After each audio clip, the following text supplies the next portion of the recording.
আসসালামু আলাইকুম প্রিয় শিক্ষার্থী বন্ধুরা, আমি ক্লাস 9-10 এসএসসি পরীক্ষার্থীদের জন্য ইংরেজি প্রথম পত্রে সিন প্যাসেজ 1 নিয়ে আলোচনা করছি ধারাবাহিকভাবে।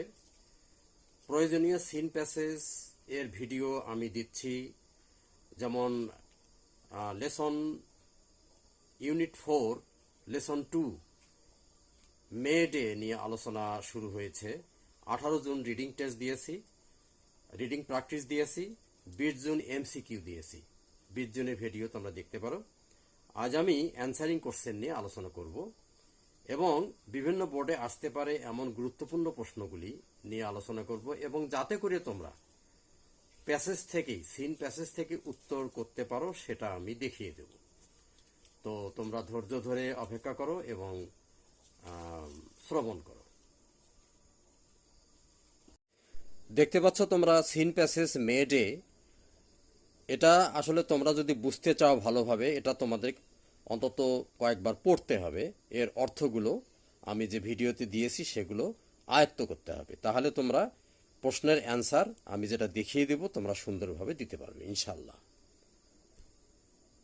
এ নম্বর প্রশ্ন, what did the workers struggle for? কর্মচারীরা, শ্রমিকরা কি কারণে সংগ্রাম করেছিল? অথবা which demand did the workers struggle for? কি দাবি নিয়ে শ্রমিকরা সংগ্রাম করেছিল? দুটো প্রশ্নই আসতে পারে। প্যাসেজের শুরুতেই তোমরা এটা পাবে যে তারা স্ট্রাগল করেছিল কি জন্যে। তাহলে এভাবে বলা যায়, the workers struggled to establish, এই দেখো, to establish an 8-hour work day. সোজা কথা, তাহলে তোমরা দিতে পারো the workers struggled to establish an 8-hour work day. তার সাথে আরও যুক্ত করতে পারো, দে অলসো ফট, অথবা দে অলসো ওয়ান্টেড।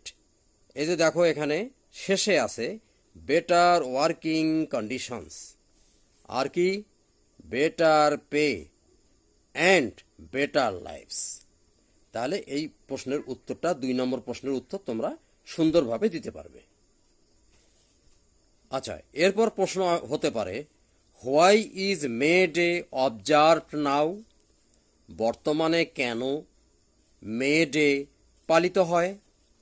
এটার উত্তরও কিন্তু তোমরা প্যাসেজ থেকে দিতে পারবে। এই যে দেখো এখানে কেন মে ডে দিবস পালিত হয়, এখানে বলা আছে টু কমেমোরেট, আচ্ছা, the historical struggle and sacrifices of the working people.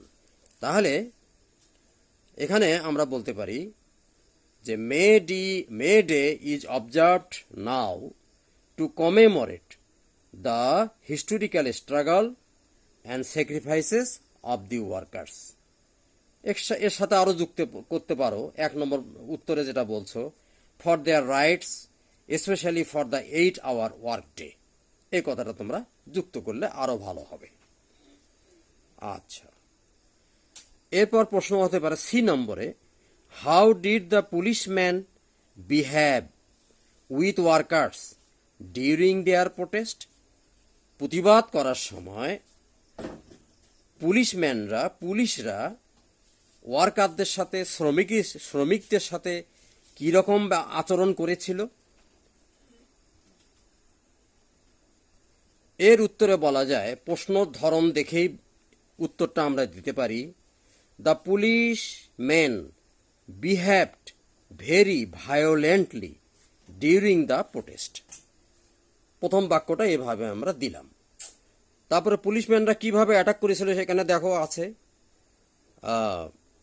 The strikers went down, আচ্ছা, attack them with clubs and revolvers.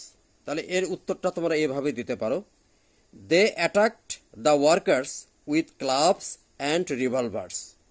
Causing death and injuries, যার ফলে কি হয়েছে, মৃত্যু ঘটছে এবং বেশ কয়েকজন শ্রমিক আহত হয়েছিল। এরপরে ডি নম্বর প্রশ্ন হতে পারে, who address the rally and when, এই র্যালিতে, এই সভায় কারা বক্তৃতা দিয়েছিল এবং কখন দিয়েছিল।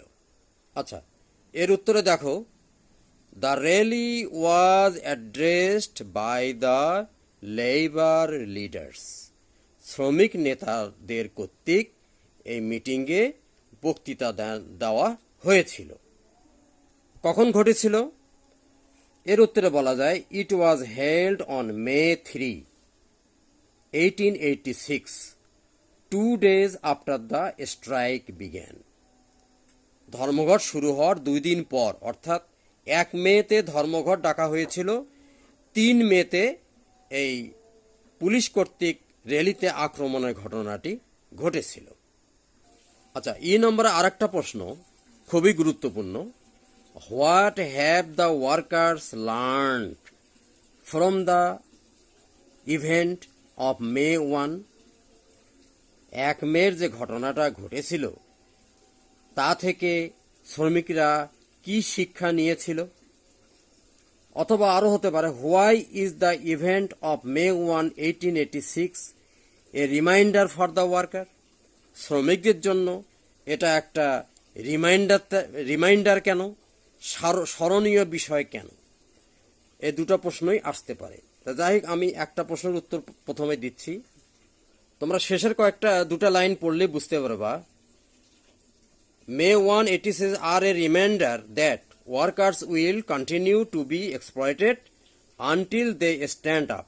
তারা যতক্ষণ না পর্যন্ত বুক উঁচু করে দাঁড়াবে and speak out এবং সরাসরি কথা বলবে to gain better working condition, better pay and better, শেষের দিকে কিন্তু এটা আছে। তাহলে এর উত্তরটা আমরা এভাবে দিতে পারি, the workers have learned the importance of unity and protest. They understood that they must stand up and speak out for their rights. যে কথাটা এই লাইনে এই যে আছে দেখো, speak out to gain better working. তাহলে এইভাবে তোমরা প্যাসেজ থেকেই প্রশ্নের উত্তর দিতে পারবে। তোমরা আরও অন্যান্য প্রশ্ন এর মধ্যে যেটা হতে পারে তা নিয়েই তোমরা প্যাসেজ থেকে দেওয়ার চেষ্টা করো, দেখবে তোমরা প্র্যাকটিস করলে কিন্তু তোমাদের জন্য এটা খুব ভালো হবে। তো আজ এ পর্যন্তই, ধন্যবাদ, খোদা হাফেজ।